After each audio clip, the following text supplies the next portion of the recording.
மட்டக்களப்பு மாவட்டத்திலே மட்டக்களப்பு மாவட்ட நீதிமன்றம் இருக்கின்றது.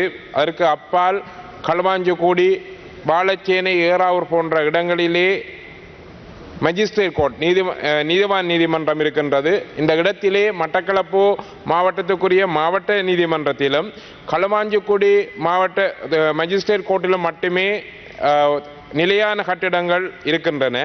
மற்றும் வாழைச்சேனை இடத்திலே ஒரு தற்காலிக கட்டிடத்தில் இயங்குகின்றது. அங்கு புதிய கட்டிடம் ஒன்று அமைப்பதற்கான செயற்பாடுகள் நடைபெறுகின்ற பொழுதிலும் அது ஒரு மந்த கதியிலே நடைபெற்று கொண்டிருக்கின்றது.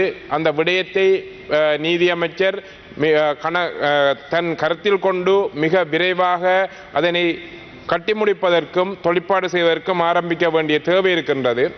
ஏறாவூர் நீதிமன்றத்தை பொறுத்தளவிலே 20 வருட கால பழமையான ஒரு மிக சிறிய கட்டிடத்திலே இயங்கிக் கொண்டிருக்கின்றது. அங்கு மிக நெருக்கடியான ஒரு நிலை இருக்கின்றது. சான்று பொருட்களை வைப்பதற்கான எந்த இடவசதியும் இருக்கவில்லை.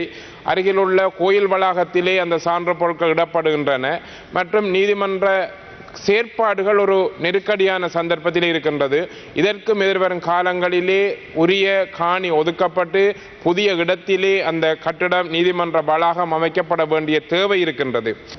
வாகரை பிரதேசத்திலே ஒரு நிலையான நீதிமன்றம் இல்லை சுற்றுலா நீதிமன்றம் ஒன்று இருக்கின்றது. அது மாதத்திலே முதலாம் 3ஆம் புதன்கிழமையிலே மட்டும் இயங்கி வருகின்றது.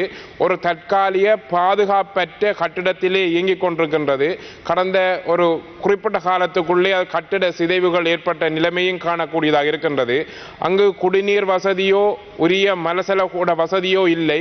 நீதிபதிகள் கூட தண்ணீரை கொண்டு சென்று குடிக்க வேண்டிய ஒரு நிலை இருக்கின்றது.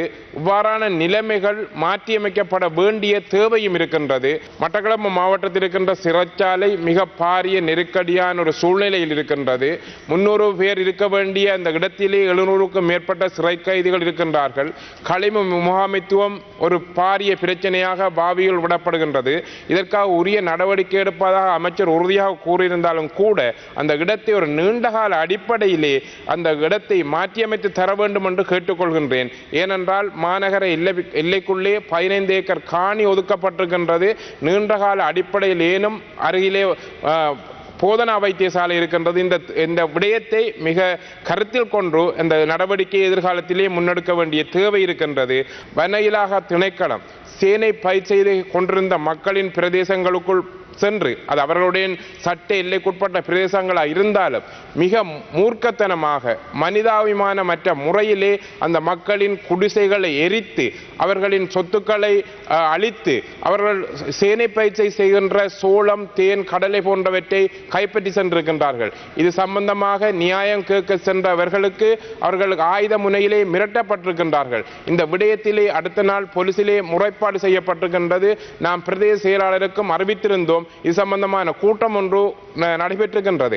ஆனால் வனயிலா அதிகாரிகள் இந்த சட்டத்தை தங்கள் கையில் எடுத்துக்கொண்டு காட்டு மிராண்டித்தனமாக நடந்து கொண்ட முறையானது சட்ட அடிப்படையிலே அவர்களுக்கான ஒரு விசாரணை நடத்தப்பட்டு தண்டிக்கப்பட வேண்டும் என்று இந்த இடத்திலே கேட்டுக்கொள்கின்றேன்.